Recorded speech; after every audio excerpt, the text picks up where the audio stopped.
It's not about the quarterback, the defense, or the offensive line. No.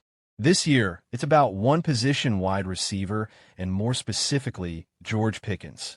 Now, you're probably thinking, wait, isn't CD Lamb the big star? Sure, Lamb's the foundation, but we're talking about a guy who changed the Cowboys' offense when he came to town. A young, dynamic player who could make or break Dallas' future.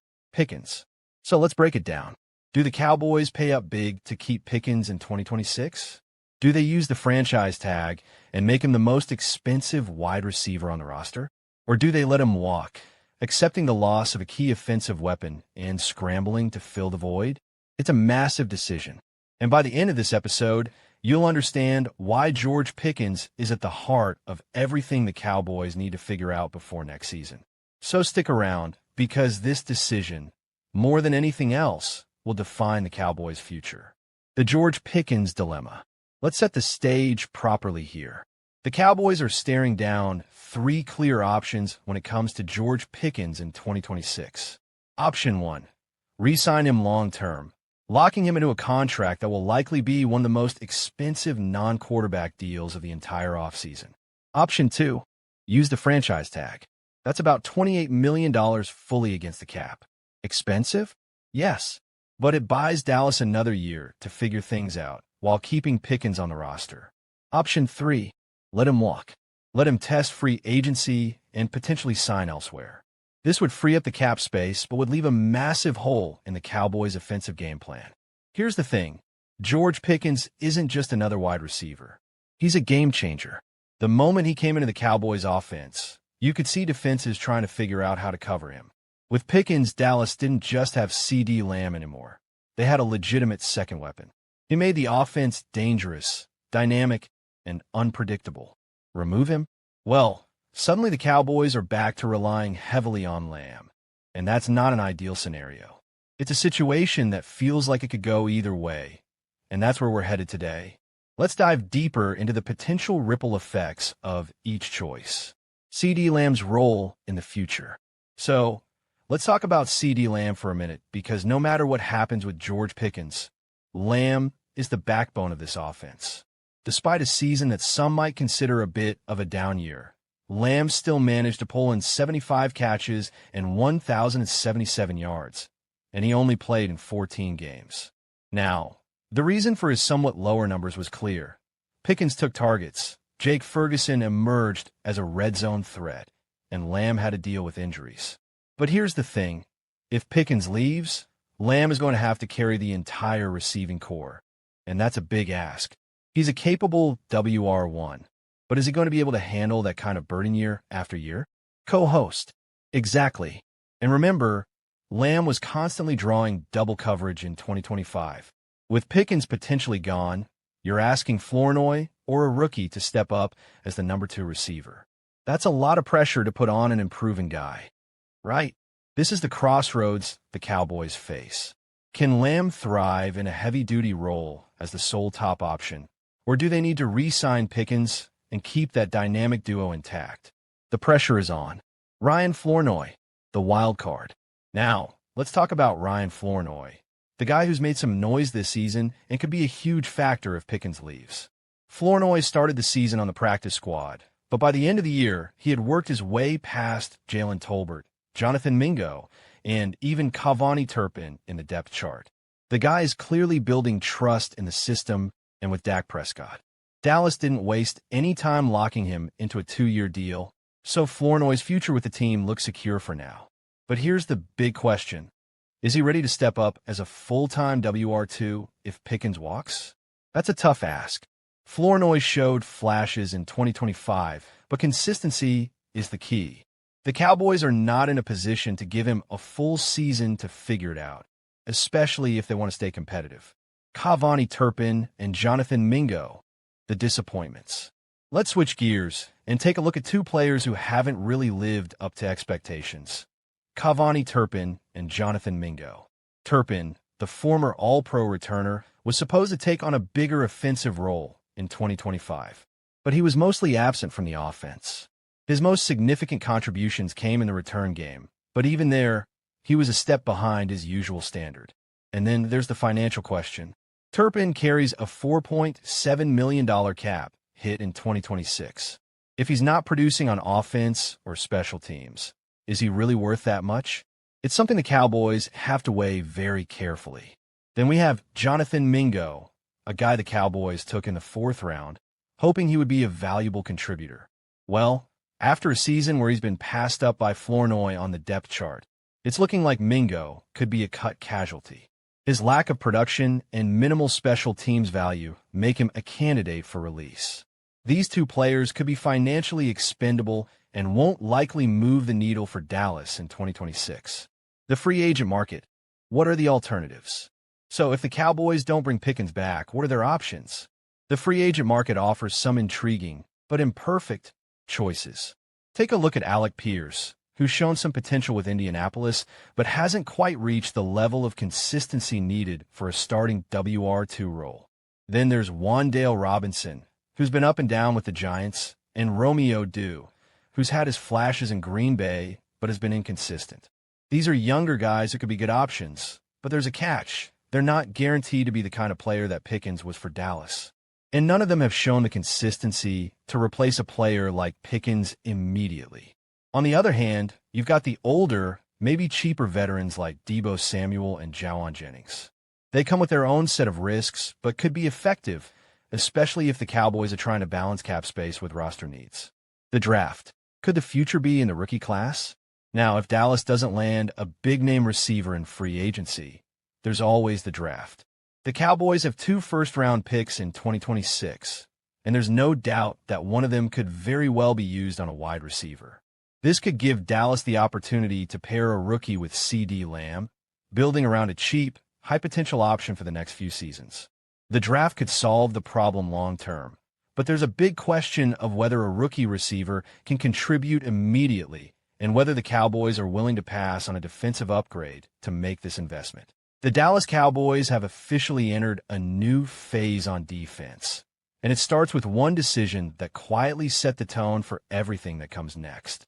Christian Parker is now the defensive coordinator in Dallas, coming over from the Philadelphia Eagles, a franchise that has built its recent success on disciplined structure, physicality, and adaptability. While much of the early attention has been on Parker assembling his coaching staff and installing his philosophies, that phase will pass quickly. Before long, the spotlight will shift to what truly determines whether those ideas can succeed: the roster. Once that transition happens, it becomes impossible to ignore the reality facing the Cowboys. This defense has holes, and not small ones. The most urgent needs are on the defensive side of the ball, and the front office knows it. Fortunately for Dallas, the 2026 NFL Draft offers a rare opportunity. With 2 first-round picks, the Cowboys are positioned to reshape the identity of their defense in a single night, provided they make the right choices. What makes this moment especially fascinating is how well the Cowboys' needs align with the direction Christian Parker is likely to take the defense. Parker comes from a system that values versatility, players who can wear multiple hats, defenders who can disguise intentions and execute complex responsibilities without sacrificing physicality. This is not a scheme built on specialists alone. It thrives on hybrids, on defenders who can blur positional lines and force offenses to hesitate. In a recent mock draft by Pro Football Sports Network's TJ Randall, Dallas does exactly that. With their first 2 selections, the Cowboys address the spine of the defense by targeting a hybrid linebacker and a true cover corner, 2 positions that define modern NFL defenses. The names attached to those picks are Arvell Reese out of Ohio State and Colton Hood from Tennessee, and together they represent more than just talent upgrades. They represent a philosophical shift. At pick number 12, the Cowboys are projected to select Arvell Reese, a linebacker who, under normal circumstances, would not be expected to still be on the board. Reese is widely viewed as one of the most impactful defensive players in the class, often mocked inside the top 5. His presence at 12 would require a very specific draft day slide, but as Randall notes, it is not impossible. Draft processes evolve, team needs change, and quarterbacks tend to push elite defenders down the board. If Reese is available when Dallas is on the clock, the Cowboys would be staring at a rare opportunity. Reese's appeal lies in how complete his game is. Early in his college career, he spent most of his time operating in the box, reading plays, fitting gaps, and showing a natural feel for traffic and leverage. Then, in 2025, Ohio State began to deploy him more aggressively along the edge, and the results were immediate.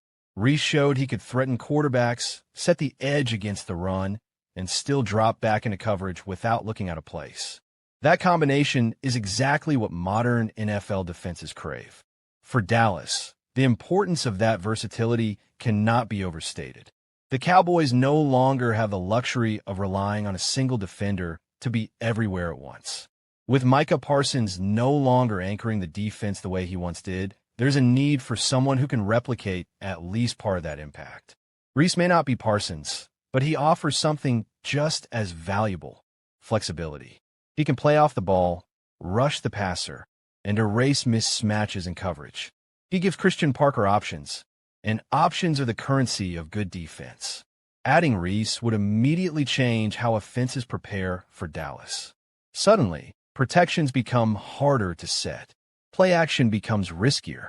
Short and intermediate passing lanes feel more crowded. Reese is the type of defender whose influence extends beyond the stat sheet. His presence alone alters spacing and decision-making, which is often more valuable than any single sack or tackle. As transformative as Reese could be, the Cowboys' work would not be done. Defense is not built solely from the front seven, and Dallas has been reminded of that reality repeatedly in recent seasons. Even before the decision to release Trayvon Diggs, cornerback was already a position of concern. Without him, it becomes a priority. That is where Colton Hood enters the picture at pick number 20. Hood is not the loudest name in the draft, but his game speaks clearly. At 6 feet tall and around 190 pounds, he has the physical profile teams look for on the outside, but what truly sets him apart is his coverage ability. Hood is a sticky defender, the kind of corner who stays connected through routes, who understands leverage, and who rarely panics when the ball is in the air. Randall's mock draft acknowledges that Dallas should remain patient with Siobhan Revel Jr., whose early professional struggles were more about injury recovery than lack of ability. Still, patience does not eliminate need. The Cowboys cannot enter another season thin at cornerback, especially in a conference loaded with elite receivers. Hood provides insurance, competition, and potential stability. What makes Hood such a logical fit is how cleanly he projects into an NFL system. He is comfortable in man coverage, disciplined in zone, and willing to tackle. He plays with confidence, but not recklessness, trusting his technique rather than relying solely on athleticism. In a defense guided by Christian Parker, that discipline matters. Parker's scheme demands corners who can handle responsibility without constant safety help, and Hood fits that mold. Taken together, Reese and Hood would do more than fill holes. They would rebalance the defense. Reese strengthens the middle and the edge simultaneously, while Hood stabilizes the perimeter. Suddenly, Dallas has answers at all three levels. Linebacker speed improves. Coverage flexibility increases. The defense becomes harder to predict and harder to exploit. This is why the 2026 draft looms so large for the Cowboys. With 2 first-round picks, they're not just drafting players. They are choosing an identity.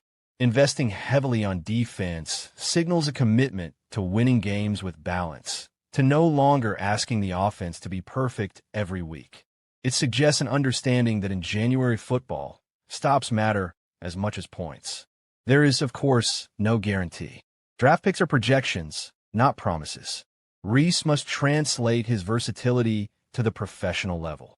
Hood must adjust to NFL route runners and passing concepts. But the logic behind the selections is sound and the fit is clear. If Dallas executes this plan,